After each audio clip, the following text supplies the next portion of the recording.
Hey everybody, what's up? This is Fred at eComCatalyst. We've tested dozens of PPC workflows across hundreds of client accounts, and we found the fastest path to profitable ad performance always starts with a strong campaign architecture, plus the right automations. In this video today, I'm going to walk you through our exact launch strategy. I'm going to show you behind the scenes some of the architecture we're actually using to build out campaigns for my own brands and for our clients. We're going to show you how to scale that without adding a whole bunch of extra hours to your week. Now, I will tell you, we have managed millions in the past year, millions in Amazon ad spend across all types of client accounts. Clients that are in launch mode, clients that are just in kind of take profit mode. We're averaging about a 30% ACoS across the entire agency and around 11% TACoS. Again, that's on millions of dollars of ad spend that we manage for our clients here at eComCatalyst. So what I'm sharing here is the foundation that we apply across every single launch, whether it's a brand new product or it's existing campaigns that we take over. This video today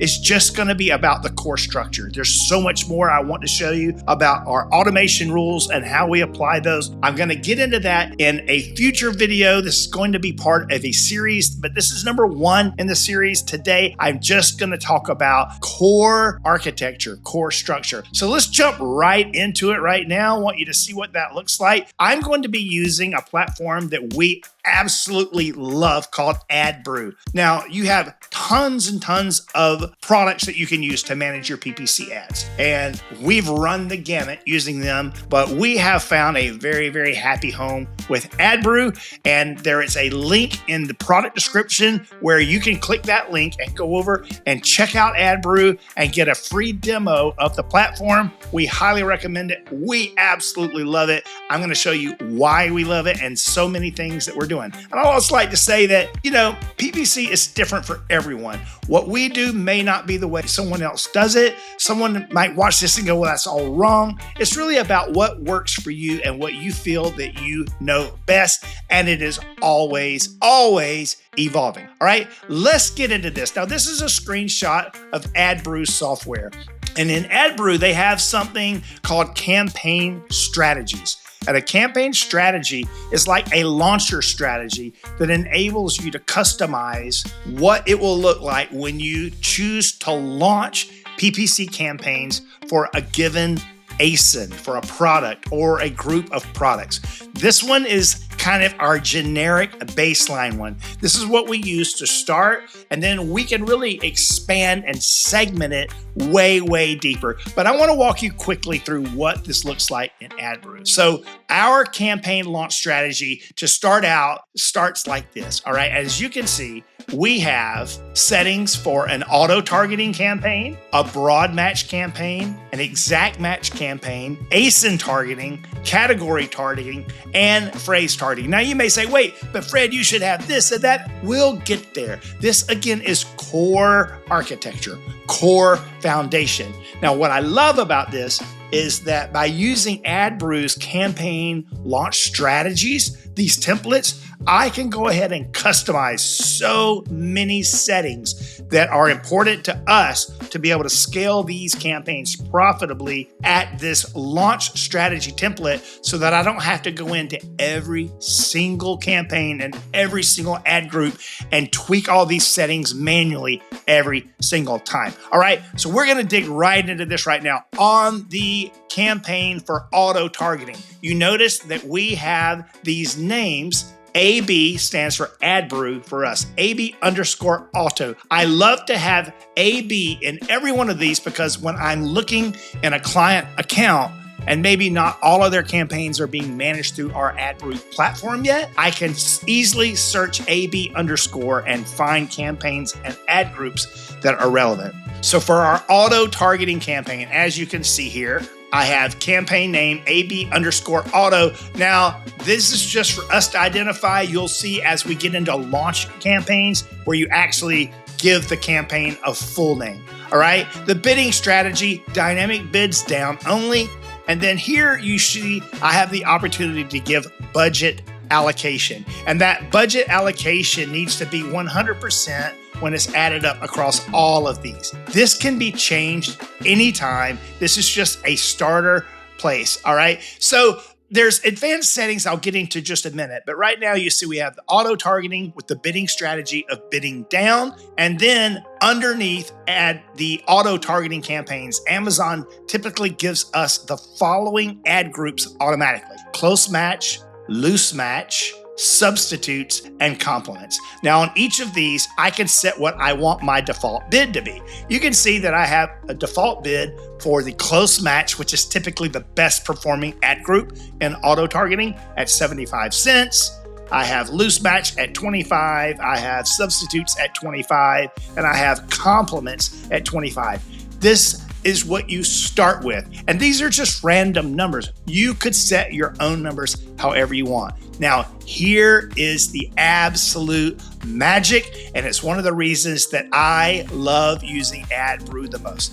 The advanced settings in this campaign launch strategy template where I can begin to define the rules. And this is the gold that we have in our system that we use through AdBrew is our automated rules. And these rules are refined day by day by day over time and tweaked over time and have really allowed us to scale and cut tons and tons of wasted ad spend. So I'm going to share the details of these rules in another video. The next one that I record is going to be all about that. And you're going to see how those rules are built, what they do, and you'll actually see them in action, what they're happening. But for now, let's just stay on the core architecture that we're talking about. But as you see here, I can go into show advanced settings.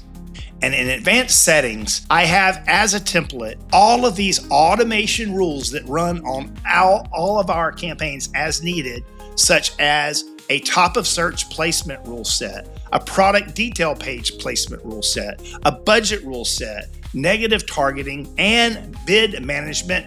The bid management rule set is the one that we use basically that tells us exactly how we want our system to bid. It is not AI. I'm not a big fan of AI bidding yet on campaigns because they're not smart enough. They only use data and they don't use logic so much. And sometimes the data needs to be overruled. But these rules are really defined and we'll get into that more. But as you can see, I have all of that set up where I'm easily able to do this. And the same thing on the ad group level. On the ad group level, show advanced settings, I want to use my negative targeting rule set that I've customized, and I want to use my bid management rule set that I have customized, and so forth. So that is, for example, auto targeting. Now we have broad targeting. I'm not getting into exactly what that means in this video, but if you understand how broad targeting works, then whatever keywords that you put in these campaigns, we're calling those targets. Those are what's used in a broad match sense to show your product's ads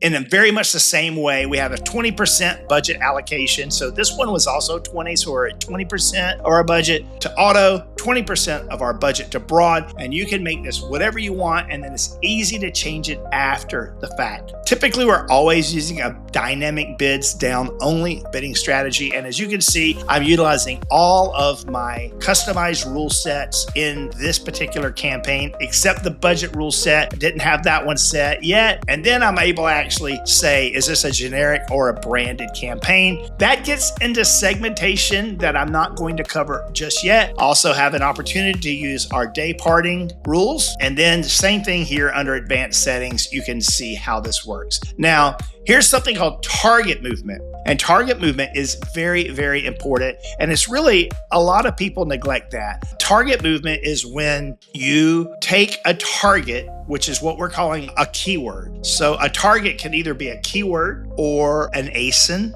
that you're targeting, something like that. The movement is when we decide to move it from one campaign into another. Kind of old school thought, like, hey, when this particular target really starts working well, then we're going to move it over into exact match, or we're going to move it over into phrase match. So I'm not moving anything into broad match. I save that for my exact match campaign. So that's why that is blank there. Let's go up here and just take a real quick look at exact match. You see very much the same thing, but here under advanced settings, we have target movement. We're using our rule HPP target movement. And in this particular exact match campaign, I am harvesting based on the rules that I've defined from the auto ad group, close match, loose match, the broad campaign, and the phrase campaign. And this button, isolate in sources, means that when I do move that target into my exact match, that I'm isolating it by negating it in the others. Okay, so now we get in here and we have ASIN targeting, category targeting, and phrase targeting. The beauty of this, and all of these, by the way, are SP for sponsored products. I can add sponsored display and sponsored brand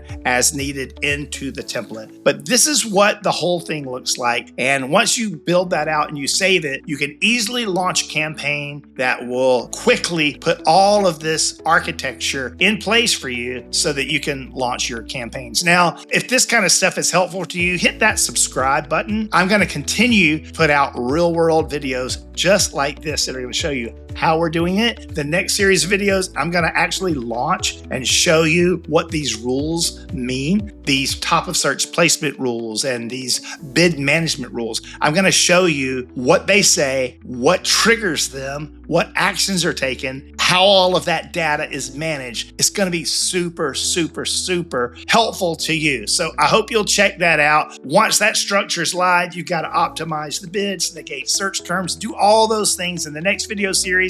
That's exactly what we're going to walk you through. Now, if you want to see what this looks like, again, I would encourage you to check out this link that I've dropped in the video description. It will take you where you can take your own free demo, your own walkthrough of the AdBrew platform. Very much a fan of it. We are using it exclusively in our agency. It's been a massive time saver across our client accounts. Like I said, we're managing multiple millions of dollars in PPC ad spend, and the 30% ACoS, they may sound high to you, but you have to understand that it's actually not high at all. 30% average is awesome if you ask around. And also the fact that that involves a lot of brand new launches where the ACoS is naturally much higher, and an 11% tacos averaged out across all the brands we manage. That's pretty doggone good, all right? So as always, if we can help, that's what we do. Our full account management includes all of your PPC management. So reach out to us. Go to the first link in the video description, come to eComCatalyst.com, request a free consult, walk you through this. We can help build out that PP strategy. We can manage it for you, or you can just pay for one-on-one consults. Would love to talk to you about that. As I wrap things up, I'd love for you to watch this next video coming up right up on your end screen. It's the one that I made called Auto versus Manual Targeting PPC for beginners. I think even if you already know PPC, you're going to get some nuggets of gold and truth that will really help you out on that. Thank you so much for watching.